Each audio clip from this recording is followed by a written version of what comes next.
Dr. Chuck Pelitera. I'm a professor in the kinesiology department at Canisius, and I'm the director of the health and wellness program.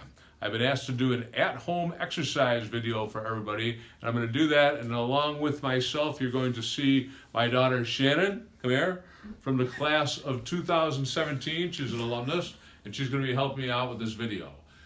We're going to use various implements in this video that you have at home. We're going to be using buckets of paint. We're going to be using bottles, 1-gallon bottles of water. We're going to be using all types of things you can use in your own home to do this workout. So we're going to start off by showing you a leg workout.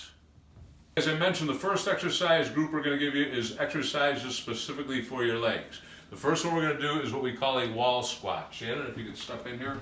You can use your wall or a door frame or anything that's sturdy to lean against when you're doing the squat. You want your feet to be out in front of you, a little wider than shoulder width apart, and you want to keep your back up against the door as you slide up and down the door. This will put emphasis on your quadriceps or the front of your legs and your glutes or your derriere, and will not put any pressure on your knees. This is the right way to do this exercise. A modification off of this, I told you we were going to use water bottles.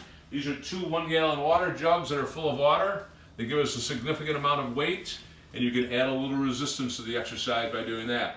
Another option for that is to use paint cans if you have them around the house, or anything that you can fill with water, as long as it doesn't spill all over the floor for you. Another option off of this, a lot of people now have physio balls in their houses because they've become very popular. An option is to use the ball against the wall.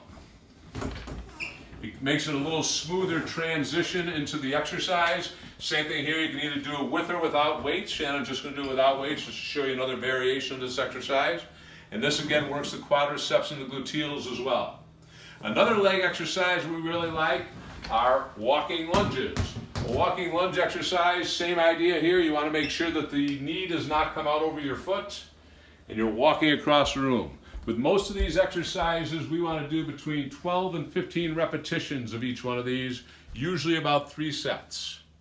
Okay, the next group of muscles that we're going to be working is the hamstrings, or the back of the legs. One of the most common exercises we use for working the hamstrings is something called a Romanian deadlift. We abbreviate that by saying the word RDL.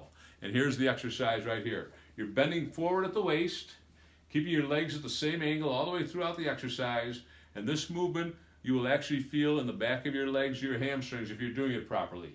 The key is to keep your shoulders back when you go down so that the emphasis is on your hamstrings. You can also add weight, and we're going to give Shannon a couple of paint cans here to add weight to the exercise. Same idea here, Romanian deadlifts. All right, works your hamstrings. Another option for you is if you have a physio ball at home, is to do an exercise we call physio ball leg curls. Physio ball leg curls, you want to have your heels way up on the ball. You want to lift your hips up in the air, and you want to bring the ball into your buttocks. If you squeeze it all the way into your butt, it's a very effective way, once again, for working the hamstring muscles. Another area that we try to work as far as the legs are concerned are the outer and inner thighs, the hip abductors and the hip adductors. The simplest way to do that is simply laying on the ground and raising your leg up. This is going to work your outer thighs or your hip abductor muscles. Works pretty effectively for that. If you want to, you can add ankle weights if you have them to make the resistance a little stronger, or you can use any type of surgical tubing or a power band. You also can work your adductor muscles, the inner thighs. To do this, you put the other leg on the ground and you lift your leg that's on the ground. The leg on the ground, you're now flexing the hip adductor muscles or the inner thigh muscles. Works it a little differently. Another option is we can use surgical tubing or rubber band material, if you will. And for this, we can do sliding types of abduction movements. You simply slide across the floor, abducting your hips each time.